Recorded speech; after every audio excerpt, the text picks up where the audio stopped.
Job. Job chapter 1. There was a man in the land of Uz whose name was Job, and that man was perfect and upright, and one that feared God and eschewed evil. And there were born unto him 7 sons and 3 daughters.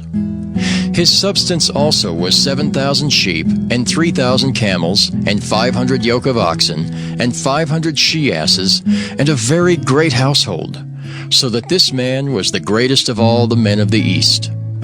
And his sons went and feasted in their houses, every one his day, and sent and called for their 3 sisters to eat and to drink with them.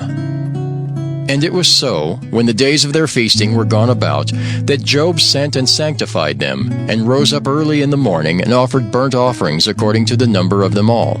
For Job said, "It may be that my sons have sinned, and cursed God in their hearts." Thus did Job continually. Now there was a day when the sons of God came to present themselves before the Lord. And Satan came also among them. And the Lord said unto Satan, "Whence comest thou?" Then Satan answered the Lord and said, "From going to and fro in the earth, and from walking up and down in it." And the Lord said unto Satan, "Hast thou considered my servant Job, that there is none like him in the earth, a perfect and an upright man, one that feareth God and escheweth evil?" Then Satan answered the Lord and said, "Doth Job fear God for naught?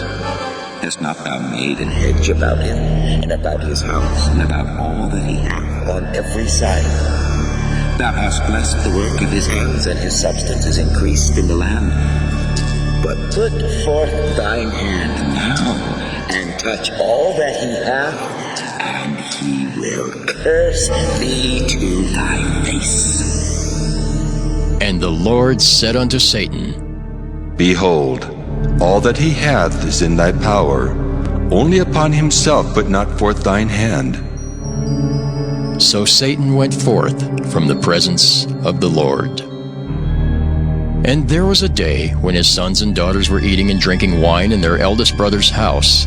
And there came a messenger unto Job, and said, "The oxen were plowing, and the asses feeding beside them, and the Sabaeans fell upon them, and took them away. Yea, they have slain the servants with the edge of the sword, and I only am escaped alone to tell thee." While he was yet speaking, there came also another, and said, "The fire of God is fallen from heaven, and hath burned up the sheep and the servants, and consumed them. And I only am escaped alone to tell thee." While he was yet speaking, there came also another, and said, "The Chaldeans made out 3 bands, and fell upon the camels, and have carried them away, yea, and slain the servants with the edge of the sword. And I only am escaped alone to tell thee." While he was yet speaking, there came also another, and said, "Thy sons and thy daughters were eating and drinking wine in their eldest brother's house. And behold, there came a great wind from the wilderness, and smote the 4 corners of the house, and it fell upon the young men, and they are dead. And I only am escaped alone to tell thee." Then Job arose and rent his mantle, and shaved his head, and fell down upon the ground, and worshipped, and said, "Naked came I out of my mother's womb, and naked shall I return thither. The Lord gave, and the Lord hath taken away. Blessed be the name of the Lord." In all this Job sinned not, nor charged God foolishly. Job chapter 2. Again there was a day when the sons of God came to present themselves before the Lord. And Satan came also among them to present himself before the Lord. And the Lord said unto Satan, "From whence comest thou?" And Satan answered the Lord and said, "From going to and fro in the earth, and from walking up and down in it." And the Lord said unto Satan, "Hast thou considered my servant Job, that there is none like him in the earth, a perfect and an upright man, one that feareth God and escheweth evil?" And still he holdeth fast his integrity, although thou movest me against him, to destroy him without cause. And Satan answered the Lord and said, Skin for skin, yea, all that a man hath will he give for his life. But put forth thine hand now, and touch his bone and his flesh, and he will curse thee to thy face. And the Lord said unto Satan, Behold, he is in thine hand, but save his life. So went Satan forth from the presence of the Lord, and smote Job with sore boils from the sole of his foot unto his crown. And he took him a potsherd to scrape himself withal, and he sat down among the ashes. Then said his wife unto him, Dost thou still retain thine integrity? Curse God and die. But he said unto her, Thou speakest as one of the foolish women speaketh. What? Shall we receive good at the hand of God, and shall we not receive evil? In all this did not Job sin with his lips.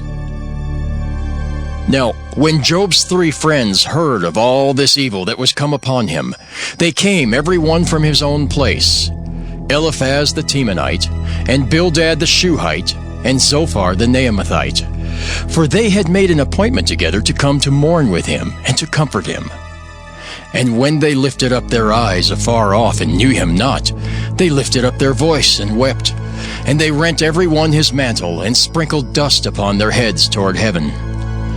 So they sat down with him upon the ground 7 days and 7 nights, and none spake a word unto him, for they saw that his grief was very great. Job chapter 3. After this opened Job his mouth, and cursed his day. And Job spake and said, Let the day perish wherein I was born, and the night in which it was said, There is a man-child conceived. Let that day be darkness. Let not God regard it from above, neither let the light shine upon it. Let darkness and the shadow of death stain it. Let a cloud dwell upon it. Let the blackness of the day terrify it. As for that night, let darkness seize upon it. Let it not be joined unto the days of the year. Let it not come into the number of the months. Lo, let that night be solitary. Let no joyful voice come therein. Let them curse it that curse the day, who are ready to raise up their mourning. Let the stars of the twilight thereof be dark. Let it look for light, but have none, neither let it see the dawning of the day. Because it shut not up the doors of my mother's womb, nor hid sorrow from mine eyes. Why died I not from the womb? Why did I not give up the ghost when I came out of the belly?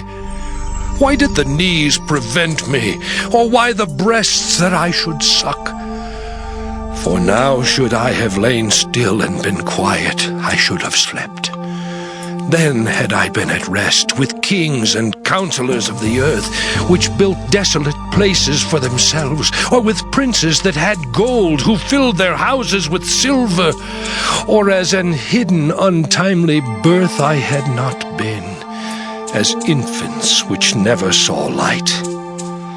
There the wicked cease from troubling, and there the weary be at rest. There the prisoners rest together. They hear not the voice of the oppressor. The small and great are there, and the servant is free from his master. Wherefore is light given to him that is in misery, and life unto the bitter in soul, which long for death, but it cometh not, and dig for it more than for hid treasures, which rejoice exceedingly and are glad when they can find the grave. Why is light given to a man whose way is hid, and whom God hath hedged in? For my sighing cometh before I eat, and my roarings are poured out like the waters. For the thing which I greatly feared is come upon me, and that which I was afraid of is come unto me. I was not in safety, neither had I rest, neither was I quiet, yet trouble came. Job chapter 4. Then Eliphaz the Temanite answered and said, If we essay to commune with thee, wilt thou be grieved? But who can withhold himself from speaking?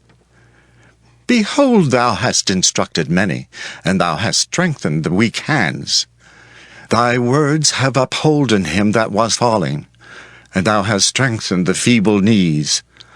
But now it is come upon thee, and thou faintest. It toucheth thee, and thou art troubled. Is not this thy fear, thy confidence, thy hope, and the uprightness of thy ways? Remember, I pray thee, who ever perished being innocent, or where were the righteous cut off? Even as I have seen, they that plough iniquity, and sow wickedness reap the same. By the blast of God they perish, and by the breath of his nostrils are they consumed. The roaring of the lion, and the voice of the fierce lion, and the teeth of the young lions are broken. The old lion perisheth for lack of prey, and the stout lion's whelps are scattered abroad. Now a thing was secretly brought to me, and mine ear received a little thereof. In thoughts from the visions of the night, when deep sleep falleth on men, fear came upon me, and trembling, which made all my bones to shake. Then a spirit passed before my face, the hair of my flesh stood up. It stood still, but I could not discern the form thereof. An image was before my eyes. There was silence, and I heard a voice saying, Shall mortal man be more just than God? Shall a man be more pure than his Maker? Behold, he put no trust in his servants, and his angels he charged with folly. How much less in them that dwell in houses of clay, whose foundation is in the dust, which are crushed before the moth. They are destroyed from morning to evening. They perish forever, without any regarding it. Doth not their excellency which is in them go away? They die, even without wisdom. Job chapter 5. Call now, if there be any that will answer thee, and to which of the saints wilt thou turn? For wrath killeth the foolish man, and envy slayeth the silly one. I have seen the foolish taking root, but suddenly I cursed his habitation. His children are far from safety, and they are crushed in the gate. Neither is there any to deliver them. Whose harvest the hungry eateth up, and taketh it even out of the thorns, and the robber swalloweth up their substance. Although affliction cometh not forth of the dust, neither doth trouble spring out of the ground. Yet man is born unto trouble, as the sparks fly upward. I would seek unto God, and unto God would I commit my cause, which doeth great things and unsearchable, marvelous things without number, who giveth rain upon the earth, and sendeth waters upon the fields. To set upon high those that be low, that those which mourn may be exalted to safety. He disappointeth the devices of the crafty, so that their hands cannot perform their enterprise. He taketh the wise in their own craftiness, and the counsel of the froward is carried headlong. They meet with darkness in the daytime, and grope in the noonday as in the night. But he saveth the poor from the sword, from their mouth, and from the hand of the mighty. So the poor hath hope, and iniquity stoppeth her mouth. Behold, happy is the man whom God correcteth. Therefore despise not thou the chastening of the Almighty. For he maketh sore, and bindeth up, he woundeth, and his hands make whole. He shall deliver thee in 6 troubles. Yea, in 7 there shall no evil touch thee. In famine he shall redeem thee from death, and in war from the power of the sword. Thou shalt be hid from the scourge of the tongue, neither shalt thou be afraid of destruction when it cometh. At destruction and famine thou shalt laugh, neither shalt thou be afraid of the beasts of the earth. For thou shalt be in league with the stones of the field, and the beasts of the field shall be at peace with thee. And thou shalt know that thy tabernacle shall be in peace, and thou shalt visit thy habitation, and shalt not sin. Thou shalt know also that thy seed shall be great, and thine offspring as the grass of the earth. Thou shalt come to thy grave in a full age, like as a shock of corn cometh in his season. Lo this, we have searched it, so it is. Hear it, and know thou it for thy good. Job chapter 6. But Job answered and said, Oh, that my grief were thoroughly weighed, and my calamity laid in the balances together! For now it would be heavier than the sand of the sea. Therefore my words are swallowed up. For the arrows of the Almighty are within me, the poison whereof drinketh up my spirit. The terrors of God do set themselves in array against me. Doth the wild ass bray when he hath grass? Or loweth the ox over his fodder? Can that which is unsavory be eaten without salt? Or is there any taste in the white of an egg? The things that my soul refused to touch are as my sorrowful meat. Oh, that I might have my request, and that God would grant me the thing that I long for. Even that it would please God to destroy me, that he would let loose his hand and cut me off. Then should I yet have comfort. Yea, I would harden myself in sorrow. Let him not spare, for I have not concealed the words of the Holy One. What is my strength, that I should hope? And what is mine end, that I should prolong my life? Is my strength the strength of stones, or is my flesh of brass? Is not my help in me, and is wisdom driven quite from me? To him that is afflicted, pity should be showed from his friend, but he forsaketh the fear of the Almighty. My brethren have dealt deceitfully as a brook, and as the stream of brooks they pass away, which are blackish by reason of the ice, and wherein the snow is hid. What time they wax warm, they vanish. When it is hot, they are consumed out of their place. The paths of their way are turned aside, they go to nothing and perish. The troops of Tema looked, the companies of Sheba waited for them. They were confounded because they had hoped. They came thither and were ashamed. For now ye are nothing. Ye see my casting down and are afraid. Did I say, Bring unto me, or give a reward for me of your substance, or deliver me from the enemy's hand, or redeem me from the hand of the mighty? Teach me, and I will hold my tongue, and cause me to understand wherein I have erred. How forcible are right words! But what doth your arguing reprove? Do ye imagine to reprove words, and the speeches of one that is desperate, which are as wind? Yea, ye overwhelm the fatherless, and ye dig a pit for your friend. Now therefore be content, look upon me, for it is evident unto you if I lie. Return, I pray you, let it not be iniquity. Yea, return again, my righteousness is in it.